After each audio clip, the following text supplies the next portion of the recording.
Right.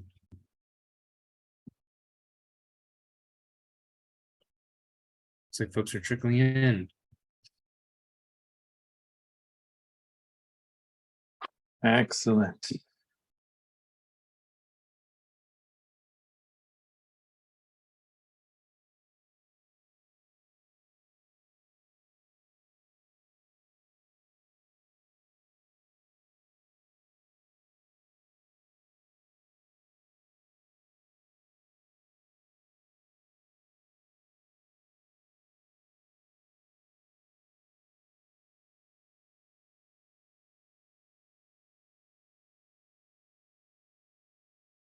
All right. Wait a couple more minutes. Looks like there's still some folks coming in, and we can kick it off.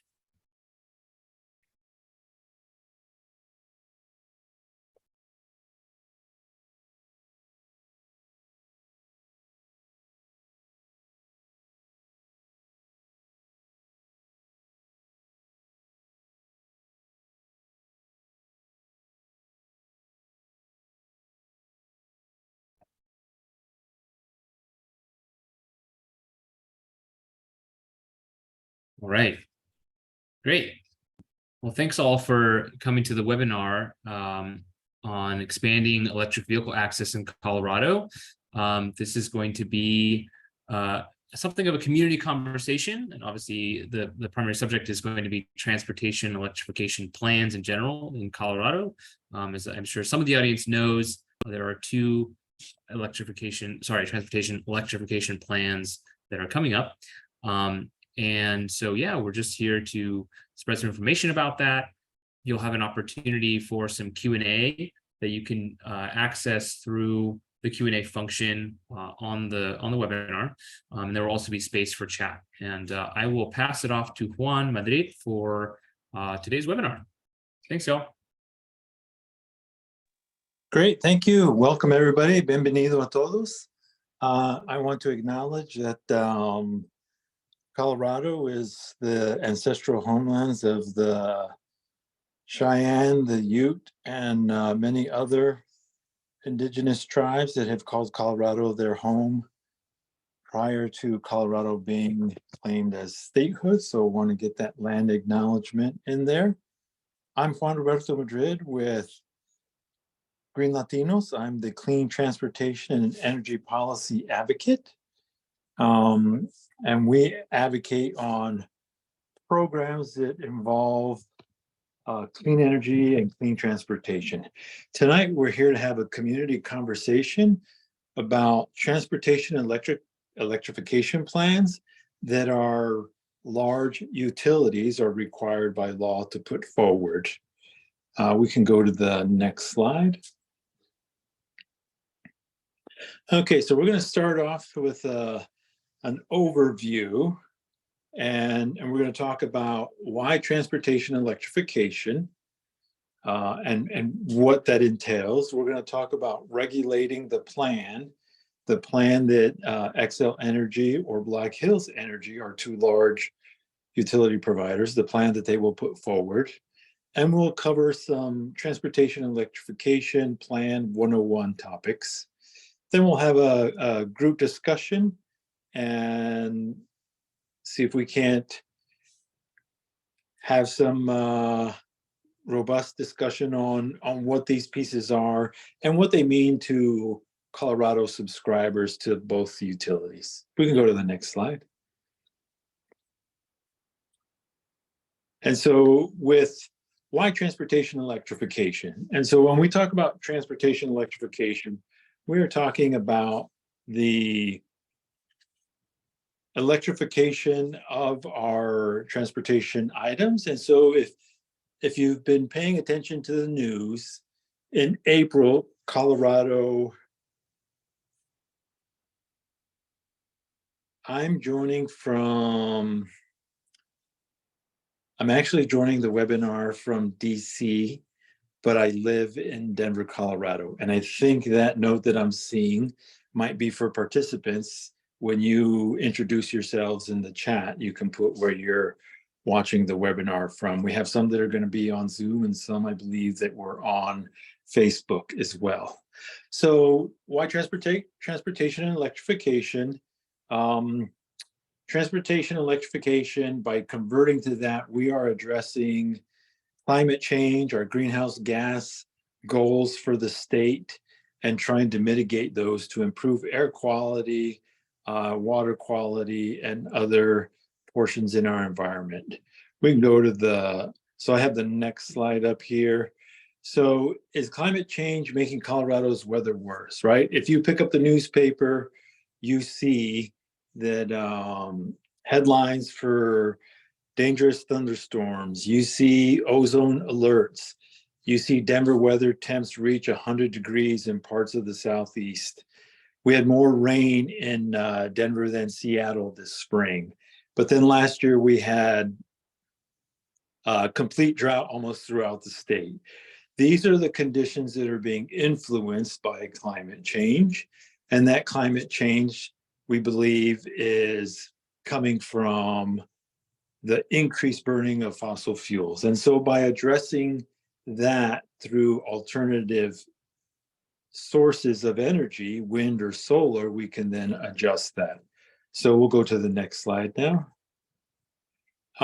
We also want to talk about public health implications with rising temperatures, having 100-degree temperature days in Colorado, having them in Grand Junction. If you've lived in Colorado long enough, you know that you did not used to need air conditioning. You could open your windows, your house would cool at night, close your windows, and it would stay relatively cool. But as we increasingly get hotter and drier, we have real serious public health risks associated with that. Again, polluted air, if you're from the Denver Front Range metro area, you know that the EPA recently downgraded Colorado's air quality from serious ozone violator to severe ozone violator. And so what that means is the EPA is requiring the state to do more things to regulate our polluted air and that ozone. And so that translates to mitigations in the type of gas that's sold, how that gas is produced, and that ends in the end rises costs for consumers, but still contributes to the overall greenhouse gas emissions, tailpipe emissions from vehicles and tailpipe emissions from diesel trucks. In addition to the extreme conditions in weather, so if we think 2 years ago, we had extreme cold winters and the cost of heating your home rose drastically. And then we also, because we're not in a regional transmission authority, we also, Coloradans are paying for that increased cost of gas from the storm that hit parts of Texas. And so those are things that influence public health as well as influence our costs for energy. And so when we talk about transportation electrification plans, that is a way of reducing some of those cost burdens and easing the burden on public health. We can go to the next slide. All right, if we look at the total US greenhouse gas emissions by sector, we can see that the ag sector is responsible for approximately 10% of our GHG emissions. We've got commercial and residential, 13%, industrial, 23%, electric power, the generation, at 25%. And then if we look at transportation, that's at 28%. And if you think about how do you get to work, how do you get children to school, on a call earlier today with the state greenhouse gas roadmap 2.0, some of the things that were being discussed was how families have multiple cars. So families that don't have access to school busing have to get their children to school. And then they also have to get to work, right? So we're increasing vehicle miles traveled. And with that increase in vehicle miles traveled, that translates to that green sector of the pie, 28%. Of that 28%, a portion of that is also diesel emissions, PM 2.5, And so by reducing the reliance on internal combustion engines and converting to electrical transportation, we reduce that greenhouse gas burden and improve public health, improve air quality, and improve our environment. Let's go to the next slide. All right. So Transportation Electrification Plan, or as others call it, the TEP. What is a Transportation Electrification Plan? It's a utility developed roadmap for transitioning the transportation sector / infrastructure from fossil fuel powered vehicles to electric vehicles, EVs. And everybody thinks of the Tesla or the Rivarian. And then there's also the hybrid EVs or battery electric EVs, EBEV and EVs. And so by converting, this is the plan the utilities have to roadmap out in order to figure out how they're going to provide the charging infrastructure and the charging capacity. So the roadmap often includes adoption targets, as I said, infrastructure proposals, incentives to convert customers, outreach by the utilities so that customers are aware of what incentives and programs are out there, and then provisions to make the transition accessible and equitable to all Coloradans, whether you rent your home or you own your home or you're in multifamily unit housing, a way that we can get that infrastructure equitably across all markets in all sectors, front range, rural, frontier. We go to the next slide. The key components of the TEPs are EV adoption targets. And so a goal that's set on how many EVs will be driven in the state by a certain date. In Colorado, this goal is to have 1 million EVs on the road by 2030. And that is in part of the state's goal for reaching EV adoption targets. And then that requires the utility provider then to play their part in that. So charging infrastructure development is also a key component. So the planning and implementation of an extensive network of EV charging stations, both public and private, so that you're able to use those charging stations.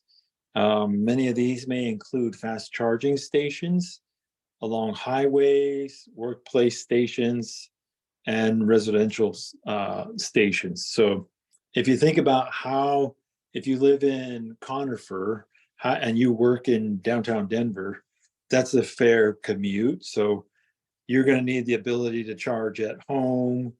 Then you'll need the ability maybe to charge while you're at work to get home. If we're using trucks, big rig, diesel trucks, converting them, they also need locations to be able to charge. And then there's also for even longer ranges, if you're going to Breckenridge or you're going to Crested Butte, ensuring we have a network of that charging infrastructure so that when you're going from A to B, you're able to get that charge in there and charge at home. The last component of the TEP is the incentives and rebates offered by the utility provider. In addition to incentives and rebates that are offered by the state of Colorado and by the federal government. And that would be EPA and Department of Highway Transportation. So these incentives and rebates are just that, financial incentives to consumers to encourage them to convert if it's possible and where it's appropriate. The same for businesses and public agencies. So if we think about Colorado Department of Public Health and Environment, they are a large state department with a large footprint of fleet vehicles. And so if we can get a large agency like that to convert as many of their state-owned vehicles to electric vehicles, then that helps increase that conversion. These incentives can include subsidies, they can include tax credits, reduced toll fees, and preferential parking in some cases. And you may have seen that at your grocery store or at the mall, where they might have charging. I know one of the Targets out by Sloan's Lake has parking that is kind of up close next to handicap parking that is parking for or charging areas. So a little perk for those who might have been able to convert. We can go to the next slide.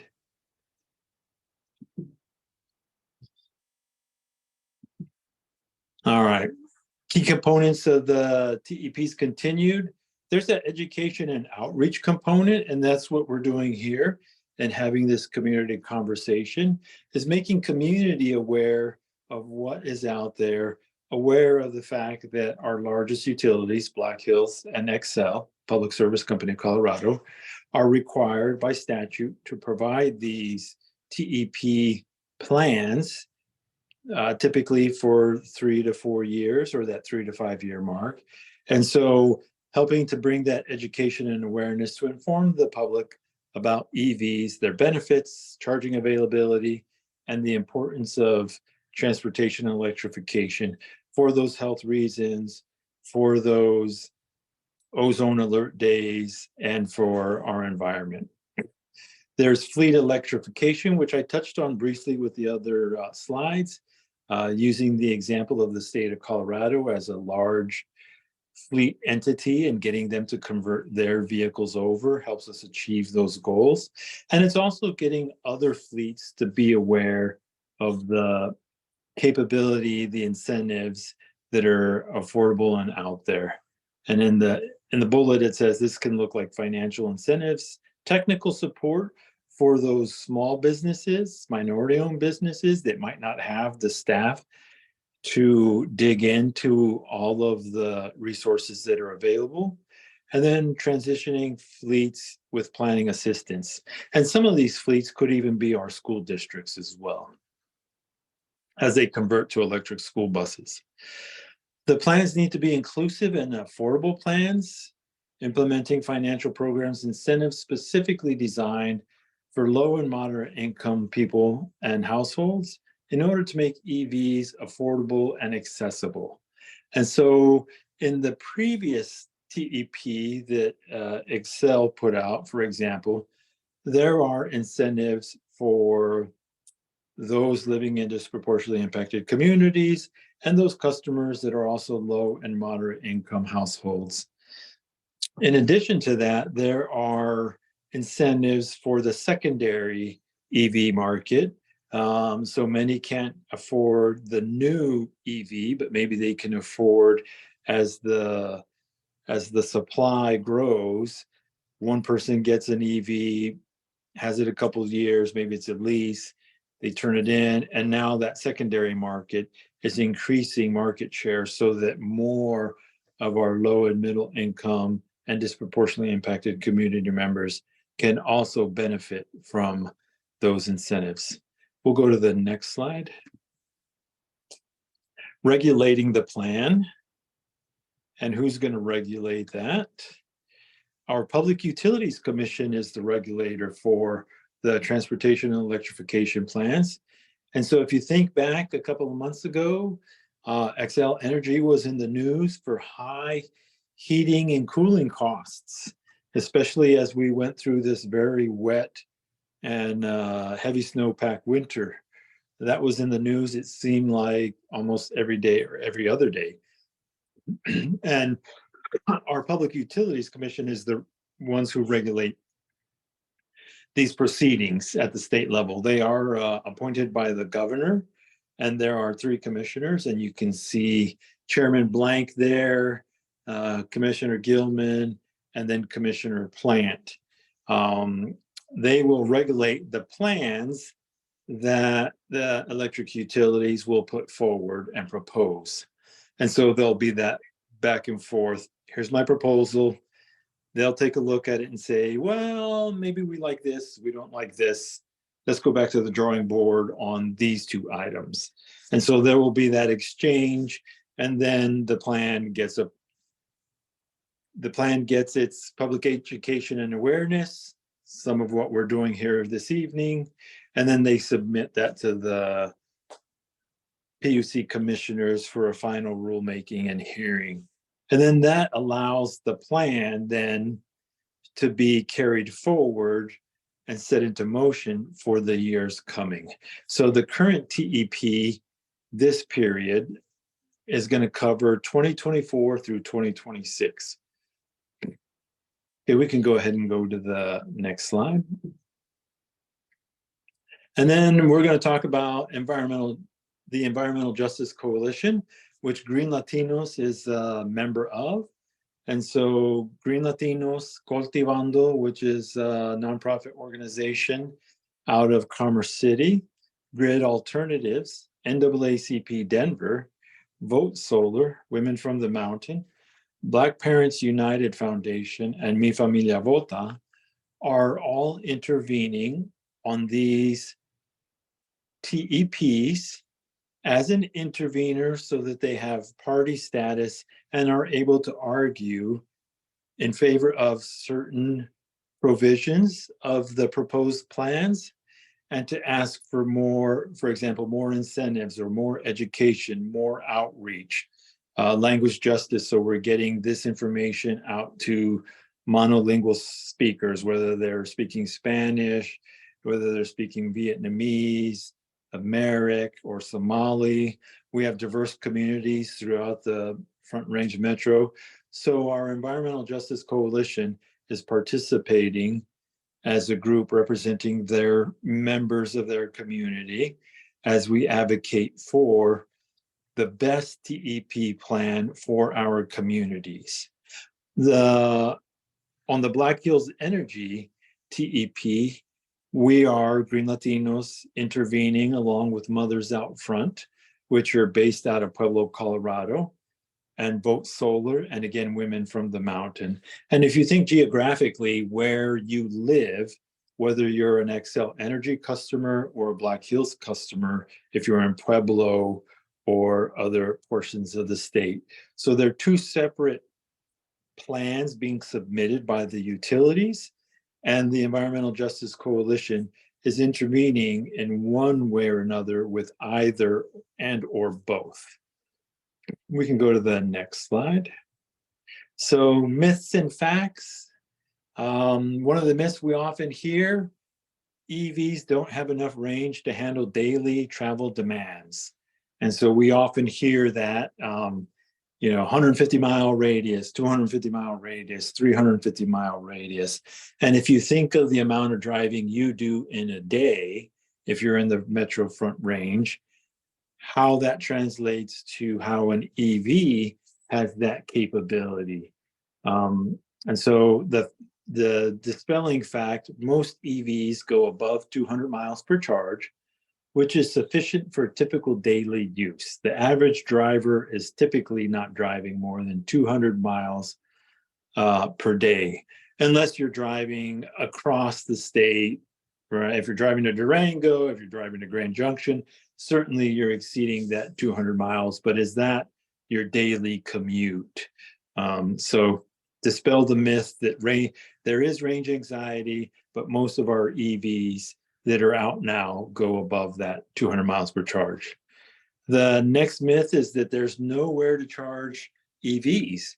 And if you think about areas you go to, grocery stores, the mall, Starbucks, and some of these other Target, you're increasingly seeing more of these EV chargers available. Salida, the town of Salida has partnered with EV manufacturers, and they have several EV charging stations in their community that they worked deals out with charging infrastructure companies to make themselves user-friendly for tourists and recreators that are going to go to their area with EVs. So they can be plugged into the same type of, so EVs can be plugged into the same type of outlet as your appliances. And then there's also conversion kits that you can get for fast charging, direct current, DC fast chargers. And then there are the slower level 3 chargers where you're able to plug those into your same outlet in your garage or at your home. Third myth is that EVs are too expensive. And with tax credits from the state, from the federal government, and the tax credit incentives that are coming from the utility themselves, the price of an EV can drop by more than 7,500, 7,500 or more. Pre-owned EVs, as I mentioned before, are also eligible for those incentives.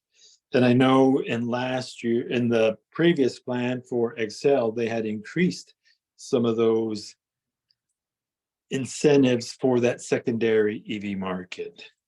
EVs won't have the same money and operating costs compared to gas-powered cars. And it's actually cheaper over the life cycle of the vehicle to keep an EV running. Some EVs cost about $500 per year to cover 15,000 miles.